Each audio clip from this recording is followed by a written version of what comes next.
ओ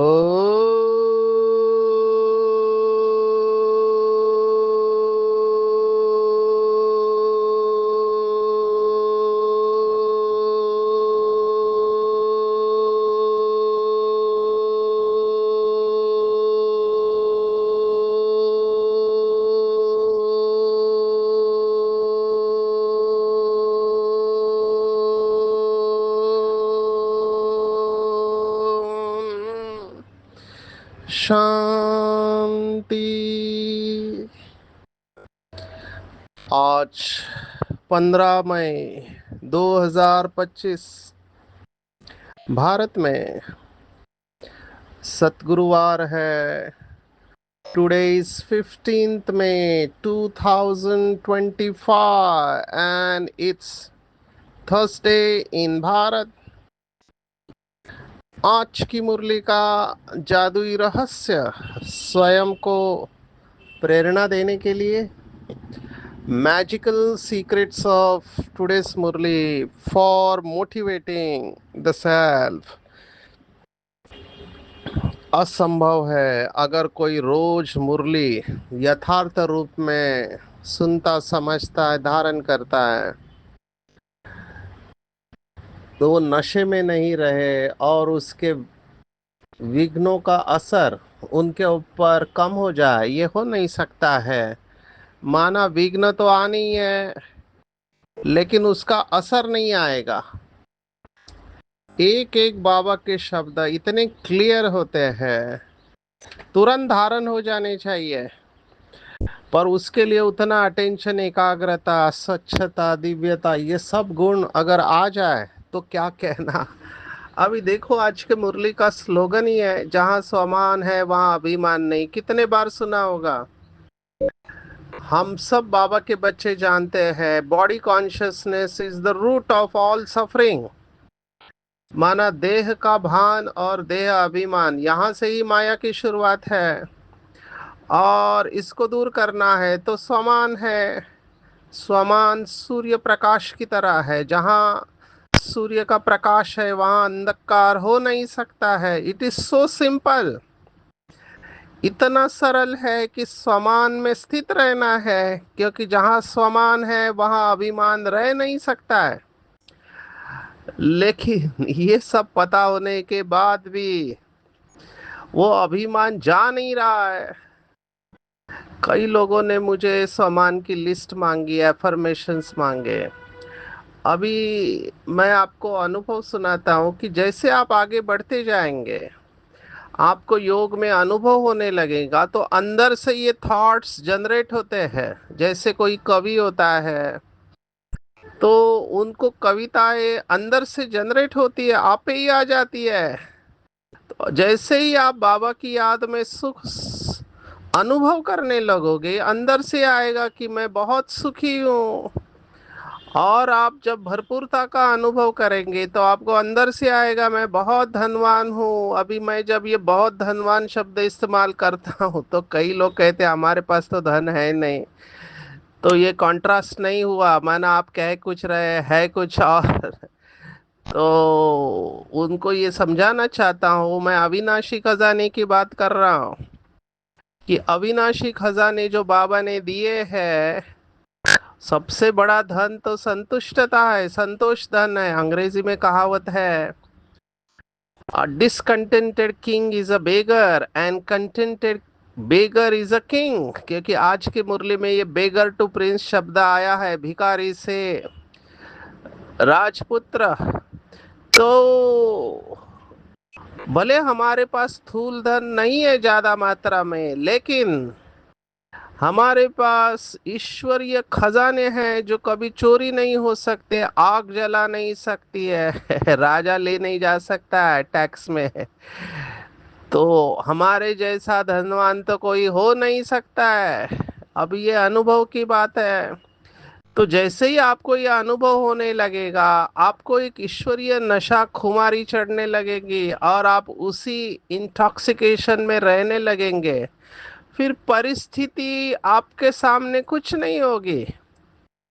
ये अनुभव करना है डे बाय डे। जितनी परिस्थिति विपरीत होगी और होनी है, लेकिन हम प्रभाव मुक्त अवस्था में रहे, इन्फ्लुएंस प्रूफ स्टेज में रहे। जैसे बाबा कहता है वाटर प्रूफ होता है। आजकल वाटर प्रूफ कपड़े आए हैं, घड़ी आई है, बहुत सारी चीजें वाटर प्रूफ होती है, तो उनके ऊपर पानी जमता ही नहीं है। ऐसे ही माया की कोई भी हमारे ऊपर इफेक्ट नहीं आए। ये जो सन्यासी लोग कहते हैं कि आत्मा के ऊपर कोई लेप शेप नहीं चढ़ता, निर्लेप, ये अवस्था है। इसका अनुभव करना है कि हम इतने पावरफुल रहे कि माया का कोई भी लेप शेप हमारे ऊपर नहीं चढ़े। अब ये बहुत सुंदर अवस्था है, और इसके लिए अभ्यास करना चाहिए। आज की पूरी मुरली में एक शब्द जो बार बार आया है वो है बेबी बुद्धि। देखो दुनिया में बुद्धि के कितने सारे प्रकार हैं। हमने निश्चयात्मक बुद्धि देखा श्रीमद् भगवत गीता के दूसरे अध्याय में। निश्चयात्मक बुद्धि होना चाहिए, बहुत शाखा अनंताश्च, बहुत शाखा भेदों वाली बुद्धि नहीं होनी चाहिए। आजकल मार्केटिंग वालों ने बुद्धि को कंफ्यूज कर दिया, कितने सारे ऑप्शंस दे दिए हैं। तो लोग डिसीजन नहीं ले पा रहे, ये लूं या ये लूं, यहाँ जाओ उधर जाओ, तो बुद्धि बहुत शाखाओं में विभक्त हो चुकी है, एकाग्र बुद्धि नहीं हो रही है। तो बुद्धि के बहुत सारे प्रकार हमने देखे, प्रज्ञा देखा, ऋतंभरा प्रज्ञा देखा, ये सब संस्कृत के शब्द और उसका अर्थ हमने देखा है। फिर बाबा के शब्द भी हमने देखे हैं। शास्त्रों के शब्द है धी, मेधा, बुद्धिवान, प्रज्ञावान। बाबा के शब्द है पारस बुद्धि, पत्थर बुद्धि या असुरी बुद्धि। आज बाबा ने कहा बेबी बुद्धि। जैसे छोटा बच्चा होता है बेबी, वो भी बाबा बाबा करता रहता है, उसको बोलना नहीं आता है, लेकिन पहला शब्द या मम्मा बोलता है या बाबा बोलता है। तो बाबा कहता है बच्चा, छोटा बच्चा जिसे कुछ समझता नहीं है, वो भी बाबा बाबा बोलता है। और आप कहते हो कि बाबा आपकी याद भूल जाते हैं। तो बाबा ने आज टाइटल दिया कि आप बेबी से भी बेबी हो क्योंकि बच्चा कभी बाप को भूलता नहीं है, और आप भूल जाते हो। मुझे वंडर क्या लगता है कि जिस भगवान को हमने पुकारा, आधा कल्प पुकारा, कितनी यात्राएं की, कितने उपवास किए, और हमारे बुलाने पर वो पतित दुनिया पतित तन में आया हुआ है। और अभी हमने उन्हें पहचान लिया है कि वो वही बाबा है और मैं वही बाबा का बच्चा हूँ, ये वही ब्राह्मण परिवार है। सब पहचान लेने के बाद भी हम कहते हैं कि बुद्धि स्थिर नहीं होती है, बाबा को भूल जाते, कैसे संभव है? क्यों बाबा के बच्चे, बाबा कहता है जिन्होंने बहुत भक्ति की है वो बाबा को भूल नहीं सकते। बहुत भक्ति माना क्या, तड़पे हुए हैं भगवान को मिलने के लिए। जैसे वो भक्ति मार्ग में नवधा भक्तों के बारे में कहते हैं कि वो सिर काट कर रखने के लिए तैयार हो जाते हैं। कितनी यात्रा की है भक्तों ने, अभी भी करते रहते हैं कई भक्त। आपने देखा वो गुलाठी उड़ी मारते हैं, उसको क्या कहते हैं, बाबा का एक शब्द है कि वो चलते भी नहीं है, जमीन के ऊपर रेंगते हुए जाते हैं। बहुत लंबी यात्रा, आप सोचो, कपड़े फट जाते हैं, स्किन घिस जाती है, चमड़ी, फिर भी वो चलते रहते क्योंकि उनकी प्रतिज्ञा रहती है। अभी हम तो मुंबई में रहते, माया नगरी है मुंबई, लेकिन यहाँ पर भी ऐसे लोग हैं। अभी ये ट्रेंड चल चुका है कि मुंबई से नज़दीक नासिक जिला है, अहमदनगर है, वहाँ पर आ, शिरडी के साईं बाबा, ये शिरडी गांव है, यहाँ से लोग पैदल जाते हैं, जिसमें बच्चे भी होते हैं, औरतें भी होते हैं, भाई भी होते हैं। अभी वो रुकते हुए जाते हैं, लेकिन ये कलयुग के अंत की बात मैं देख रहा हूँ। फिर नॉर्थ इंडिया में, उत्तर भारत में वो कावड़ लेके जाते हैं श्रावण की तरह, और बड़े बड़े लोग हैं। एक तो डायरेक्टर को मैं मिला, वो डायरेक्टर है किसका डायरेक्टर? वो मेडिकल कॉलेज इंस्टीट्यूट का डायरेक्टर पैर में बगैर चप्पल डाले वो यात्रा करते हैं, कावड़ लेके जाते हैं शिव के मंदिर में। तो ऐसे ही साउथ में भी होना चाहिए। मैं नहीं जानता, एक स्थान पर मैं गया था, वहां पे पहाड़ को चक्कर लगाते हैं हर 15 दिन में, पूर्णिमा के दिन पूरा रात भर चलते रहते हैं। तो कितनी भक्ति हमने की होगी, और इसके बाद हमको भगवान मिला है, भक्ति का फल परमात्मा प्राप्ति है। तो ऐसे बाप को कैसे भूल सकते हैं? असंभव है। दिन रात, दिन रात ऐसे बाप को एक सेकंड भी छोड़ना नहीं चाहिए। सताने वाली याद चाहिए तो अपने से बात करना चाहिए।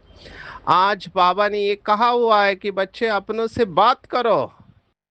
क्या बात करो? कि मैं बाबा को कितना याद करता हूँ, और अपना चार्ट बताओ बाबा को। अभी बाबा एक्नॉलेज करते हैं कि हो सकता है आपको कोई तकलीफ हो, आप मुझे लिख के भेजो। उस समय तो साकार में बाबा को लिख के भेजते थे कि बाबा बिजनेस है, धंधा है, मेरी ड्यूटी ऐसे है। तो बाबा ने कहा मैं सॉल्यूशन दूंगा आपको, कैसे याद करना है। देखो बाबा कितना मदद करता है। बाबा ने आज याद करने के अलग अलग तरीके बताए, क्योंकि बाबा को पता है केवल ज्ञान सुनने सुनाने से कुछ नहीं होने वाला, संस्कार नहीं बदलेंगे। संस्कार केवल योग अग्नि से बदलेंगे। बाबा ने कितने बार ये बात कही हुई है कि बच्चे बहुत अच्छा भाषण करते हैं, दिन रात सेवा करते हैं। बाबा ने तो आज का प्रदर्शनी समझाते हैं, दिन रात सेवा करते हैं, लेकिन फिर भी बाबा उन्हें बेबी कहते हैं क्योंकि योग नहीं है। तो अपने साथ बात करते रहो, बाबा ने कहा। कई लोगों को तो योग की स्टेजेस भी नहीं पता। विचार सागर मंथन पहली स्टेज है, दूसरी स्टेज है रूह रिहान करना, बाबा से बातें करना, तीसरा है फरिश्ता, और लास्ट बीज रूप अवस्था। तो अपने साथ कंटिन्यूस बात करते रहना चाहिए। मैं तो अभी जब भी मुंबई में होता है कंपलसरी मैं ब्रिस्क वॉकिंग करता हूँ, क्योंकि हम ज़्यादा समय कंप्यूटर के सामने बैठ के काम करते रहते हैं, बहुत सारा सेवा की तैयारी होती है। तो और सेवा में जब होते हैं तो एक्सरसाइज करने को समय नहीं मिलता है। तो जब भी 1 घंटा रोज वॉकिंग करते हैं, उस समय हमारे संकल्प बाबा की याद में चल रहे होते हैं, एफर्मेशंस का अभ्यास करते हैं।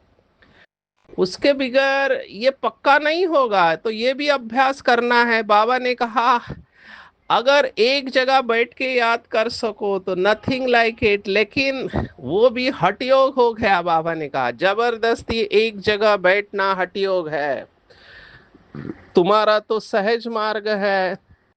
रोटी खाते हो बाबा को याद करो। हम बाबा द्वारा विश्व का मालिक बन रहे हैं। मैं इस पढ़ाई से ये बनता हूँ, पढ़ाई पर पूरा अटेंशन देना है। देखो कोई भी बात न समझो तो बाबा से पूछो, बाबा सॉल्यूशन देगा। और हम यह अनुभव करते हैं, जब भी हमको कोई चैलेंज आता है तो हम बाबा के कमरे में जाते हैं, अपनी बात बाबा के सामने जाके रखते हैं, और साइलेंस में जाते हैं। फिर बाबा बुद्धि को टच कराता है कि क्या करना चाहिए। आपको आपे ही वो थॉट आ जाएगा। ऐसे बहुत बाबा के बच्चों का अनुभव है, जिसको बाबा ने शब्द इस्तेमाल किया टचिंग, और आपको तुरंत पता चलेगा ये बाबा की टचिंग है, क्योंकि स्पॉन्टेनियस होगी, सोच सोच के नहीं होगी। नंबर 2, वो टचिंग के आधार पर आप जो कर्म करोगे उसमें आपको सफलता मिलनी है 100%।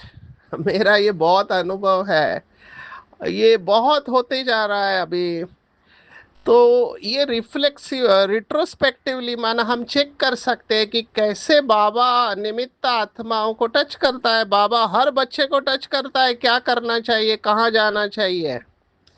बाबा ने देखो आज क्या कहा कि गवर्नमेंट की नौकरी वालों को फुर्सत बहुत रहती है। अभी ऐसा नहीं कि गवर्नमेंट वाले लोग काम नहीं करते हैं, काम थोड़ा हल्का हुआ, बाप को याद करते रहो, घूमते फिरते भी बाप की याद रहे। बाबा टाइम भी देते हैं, अच्छा रात को 9 बजे सो जाओ, फिर 2-3 बजे उठकर याद करो। अब ये कितनी अच्छी एडवाइस है बाबा की, सोचो। बाबा कह रहा है कि आप 9 बजे सोओगे तो 3 बजे उठ सकते हो, 6 घंटे की नींद। कुछ दिन पहले कहा कि रात को नींद भी करना चाहिए, कई लोग इसको गलत अर्थ निकालते हैं। जब बाबा कहता है रात भर जाग के योग करो, अभी मैं इसके अगेंस्ट में नहीं हूँ। अगर आपको दिन में रेस्ट करने को मिलता है तो ज़रूर जागना चाहिए, क्योंकि रात में वायुमंडल का सहयोग होता है। केवल आज बाबा ने वार्निंग दिया है 10 से 12 बजे का समय, रात को 10 से 12 बजे का समय तमो प्रधान होता है, क्योंकि सब बुरे काम इसी समय पे होते हैं। तो उस समय सो जाना चाहिए, जल्दी सो जाना चाहिए। अभी उम्र के हिसाब से नींद कम हो जाती है, तो बाबा तो 90 के ऊपर, 60 के बाद पुरुषार्थ चालू किया। तो जिनकी उम्र ज़्यादा होती है उनकी नींद भी कम होती है, तो वो उनको कम नींद की ज़रूरत पड़ती है। यंगस्टर्स को ज़्यादा नींद की ज़रूरत पड़ती है। आपको ये देखना चाहिए कि आप फ्रेश रहे अमृत वेले में। मुझे याद आ रहा है, मैंने आदरणीय जगदीश भाई जी को पूछा था कि मैं आपसे आगे जाना चाहता हूं तो मैं क्या पुरुषार्थ करूं। अभी प्रश्न ठीक नहीं था, लेकिन उस समय बहुत नशा था, आज भी है। तो आदरणीय जगदीश भाई जी ने कहा दो बातें करो। एक तो अभूल बनो, माना कोई भी भूल नहीं होना चाहिए, क्योंकि भूल होने के बाद माइनस में जाएंगे। तो अभूल बनो, स्मृति स्वरूप बनो। और दूसरा था कि जब भी योग में बैठो, विशेष अमृत वेले, फ्रेश होकर बैठना। तो ये दो बातें उन्होंने बहुत गहराई से सोच समझ कर बताई थी। आज जब बाबा ये मुरली में कह रहा है, मैं ये महसूस कर रहा हूँ कि अमृत वेला अगर हम पावरफुल करते हैं तो पूरे दिन भर इसका असर रहता है, संस्कार परिवर्तन होते हैं, दिन भर उसका इंटॉक्सिकेशन रहता है। तो ये बाबा की बातों को बहुत अच्छी तरह से समझ के अपने जीवन में धारण करना चाहिए। बाबा ने देखो क्या, रोटी खाते वक्त याद करो। अभी एक आत्मा ने क्या किया, हर कर्म को उसने योग में कन्वर्ट कर दिया। माना जो लोग कहते हैं हमको योग के लिए टाइम नहीं मिलता, असंभव, ऐसा हो नहीं सकता है। मैं तो ये सोचता हूँ कि मेरा ज्यादा वाचा की सेवा है, तो वाचा की सेवा ही मेरा योग का समय है। अभी मुझे जिस स्थान पर जाना है उसको मैं पहले से ही सकाश देता हूँ, वहाँ की आत्माओं को इमर्ज करता हूँ। जब वहाँ पहुँचता हूँ तो उनको आत्मिक दृष्टि से देखता हूँ, बाबा के बच्चे हैं और करण करावनहार बाबा है, मैं निमित्त हूँ। बाबा इन आत्माओं का कल्याण करना, बीच बीच में बाबा के साथ जुड़कर मन वचन कर्म से, माना तीनों सेवा एक साथ करने का टेंशन रखता हूँ, तो थकता नहीं हूँ। तो ये अनुभव से मैं आपको कह रहा हूँ, आप हर कर्म को योग में कन्वर्ट कर सकते हैं। आपका चलना भी योग है, आपका सोना भी योग हो जाता है, खाना भी योग है, कपड़े धोना, खाना बनाना, ये सब योग में कन्वर्ट किया जा सकता है। सिर्फ अटेंशन की बात है। और अभी तो मनसा सेवा का पार्ट है, जितना साइलेंस में रहेंगे और शक्तियाँ खींचते जाएंगे, तो हर एक को अपनी दिनचर्या बनानी चाहिए। ऐसे मुझे लगता है आपकी जो भी ड्यूटी हो उस अनुसार आप अपनी दिनचर्या बना दो, लेकिन बहाना नहीं चलेगा। बाबा को ये बहानेबाजी की माया बिल्कुल पसंद नहीं है। जिसको आगे आना है वो जरूर आएगा। आज बाबा ने देखो क्या बात कही है, अंडरलाइन करना है, बड़े अक्षरों में लिख लेना है। बाबा ने क्या कहा कि कभी ऐसे नहीं ख्याल आना चाहिए। क्या ख्याल नहीं आना चाहिए? कि सभी थोड़े ही राजा बनेंगे। ये एक्चुअली निगेटिव थॉट है। कई लोग मुझे भी कहते हैं, दादियाँ इतने साल से चली रही, उन्होंने पुरुषार्थ किया, फिर बड़ी दीदियाँ भाई आए, आदि के रत्न, फिर सेवा के आदि के रत्न, फिर तीसरा पुर आया, हम तो अभी आए हैं। हम राजा कैसे बनेंगे, ये लोग इतने सालों से पुरुषार्थ कर रहे हैं। बाबा ने देखो क्या कहा, सभी थोड़े ही राजा बनेंगे, ये ख्याल आया और फेल हुआ। माना ये थॉट भी नहीं आना चाहिए। दूसरा एक थॉट जो मुझे याद आ रहा है, जो भी बाबा ने साकार मुरली में कहा था, कि कई लोग कहते हैं कि अगर ड्रामा में होगा तो हम कैसे भी करके विश्व की स्टेज पर पहुंच जाएंगे, ये ख्याल भी गलत है। ऐसे थॉट्स को लाना ही नहीं चाहिए। ड्रामा में होगा, ड्रामा को क्रिएट करना है। अभी हम चाहते थे तो हम आगे बहुत पढ़कर हॉस्पिटल खोल के एक स्थान पर बैठ सकते थे। ये हमारे पास चॉइस होती है कि हमको कैसे जीना है। हर एक को चॉइस है। अंग्रेजी में कहावत है, life is a series of choices we are making at every second. माना हर क्षण हमको ये चुनाव करना होता है, क्या करना है क्या नहीं करना है, क्या सोचना है क्या नहीं सोचना है। मैं अभी तक जो नहीं सोचा हूँ वो मैं सोच सकता और मैं वो सब कर सकता हूँ जो अभी तक मैंने नहीं किया है। तो नए नए विचारों को जन्म देना है। आपके हाथ में है कि आपकी चॉइस क्या है। जैसे मैं देखता हूँ कि खाना बनाने में टाइम वेस्ट होता है तो मैं फटाफट करके आ जाता हूँ, उधर टाइम वेस्ट नहीं करना है क्योंकि मुझे अपना स्व उन्नति करना है। तो जिसके अंदर ये लक्ष्य होता है तो लक्षण ऑटोमेटिकली आ जाते हैं। तो ये शब्द ऐसे निराशाजनक शब्द नहीं इस्तेमाल करना है। बाबा ने इसे कहा दिल होल। दिल होल माना दिल शिकस्त या निराशा के विचार अपने अंदर नहीं आने चाहिए। आज एक और शब्द बार बार आ रहा है, वो प्रिंस प्रिंसेस। देखो ब्रह्मा बाबा का अनुभव आज आया है कि बाबा बूढ़ा है लेकिन फिर भी बाबा को खुशी रहती है। क्यों खुशी रहती है? क्योंकि बाबा सोचता है कि मैं अभी जाकर राजा का बच्चा बनूंगा, प्रिंस प्रिंसेस बनूंगा। बच्चे जैसे चलन हो जाते, बच्चों मिसल इजी रहते, घमंड आदि कुछ नहीं। ज्ञान की बुद्धि है, जैसे इनकी है वही तुम बच्चों की होनी चाहिए। ये बहुत बड़ा प्रिंसिपल है। समय कम पड़ेगा मुझे। बच्चों जैसी बुद्धि माना क्या? बच्चे इनोसेंट रहते, पवित्र रहते हैं। बच्चों से बहुत कुछ सीखना चाहिए। महाराष्ट्र में तो संतों ने बहुत कुछ लिखा हुआ है बच्चों के ऊपर। मैं हमेशा ही अपने सेशन में सुनाता हूँ। हमारे एक भाई है, उन्होंने कविता की दो लाइनें लिखी, मैंने सुनी, मुझे बहुत पसंद आई कि कागज की कश्ती थी, नदी का किनारा था, खेलने की मस्ती थी, दिल ये आवारा था, कहाँ आ गए इस समझदारी की दलदल में, कि वो नादान बचपन कितना प्यारा था। बच्चों जैसा एटीट्यूड बाबा क्यों कह रहा है? क्योंकि बच्चे पवित्र होते हैं। हमको ऐसी दुनिया में जाना है जहां पर विकारों की अविद्या हो। बच्चों में विकारों की अविद्या होती है। बाबा ने कितनी बार कहा श्री कृष्ण की डिग्री श्री नारायण से बड़ी है, क्योंकि श्री कृष्ण छोटा बच्चा है। बच्चे मिसल इजी रहना है, घमंड नहीं होना चाहिए। ये घमंड बहुत बड़ा सब्जेक्ट है। बाबा कई बार ऐसा शब्द भी इस्तेमाल करता है कि शुद्ध घमंड तुम्हें होना चाहिए। जिसको आज बाबा ने कहा ज्ञान की बुद्धि होनी चाहिए। ज्ञानी अर्थात समझदार। ज्ञानी अर्थात समझदार। कई बार ऐसे भी हो सकता है कि ज्ञान का भी अभिमान आ जाता है, मैं बहुत बड़ा ज्ञानी हूँ, इसका भी अभिमान आने का चांस रहता है।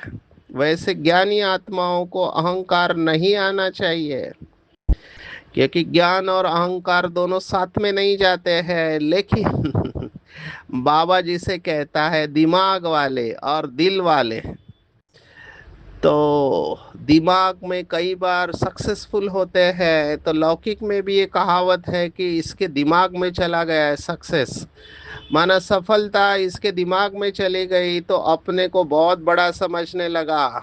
तो ये घमंड नहीं होना चाहिए। कल भी हमने देखा नम्रता का कवच। तो बिल्कुल निरंकारी बनना है। आज की मुरली का सार में ही बाबा ने कहा बाप समान इजी बनाओ अपना स्वभाव, कोई घमंड नहीं होना चाहिए। मुझे तो बहुत वंडर लगता है जब जन्म मरण के चक्कर से न्यारा ज्ञान का सागर पतित पावन सर्वशक्तिवान शिव बाबा जब ये शब्द इस्तेमाल करता है कि मैं बच्चों का मोस्ट ओबीडियंट सर्वेंट हूँ, तो मुझे बहुत वंडर लगता है, इतनी बड़ी हाईएस्ट अथॉरिटी लेकिन कितनी निरहंकारी है। अभी हमारा बाबा का एक गीत भी है, बाबा कितना निरहंकारी बच्चों को नमस्ते करते हैं। मुझे याद आ रहा है स्टोरी मैं आपको सुना रहा हूँ, ऐसे ही बाबा बच्चों की महिमा नहीं करते हैं। मैं उस समय गुजरात के वलसाड़ में था, नए नए थे। तो उस समय हमारे आदरणीय जगदीश भाई का वहाँ पे सेशन था कंपनी में, कॉन्फ्लिक्ट रेजोल्यूशन माना संघर्ष को कैसे कम करने का। अभी मैं ड्यूटी पूरा करके सेंटर पर जाके मुरली पढ़ने के लिए आया था, तभी पता चला कि जगदीश भाई नीचे आने वाले हैं। सभी भागते हुए गए, मैं नहीं गया। मैंने कहा कौन है ये जगदीश भाई, अपने को इनसे कुछ लेना देना नहीं, अपना पुरुषार्थ करें। अभी ये अहंकार का भाव था। लेकिन सभी गए, टीचर्स गए, स्टूडेंट गए, और वो सब ऊपर आए तो सबसे पहले हमारे आदरणीय जगदीश भाई ने सेंटर के दरवाजे से प्रवेश किया और मैं सामने बैठा था। तो जैसे ही वो आए मैं उठ के खड़ा हो गया और उन्होंने हाथ जोड़कर मुझे नमस्कार किया। अभी मैं एकदम उस समय मुझे समझ में नहीं आया, मैंने भी नमस्कार किया। तो मैं सोच रहा था इस आत्मा के लिए सभी नीचे गए, मैं नहीं गया। लेकिन इस आत्मा ने आते ही मुझे हाथ जोड़कर नमस्कार किया। तब मुझे समझ में आया कि मैं क्या गलती कर रहा हूँ।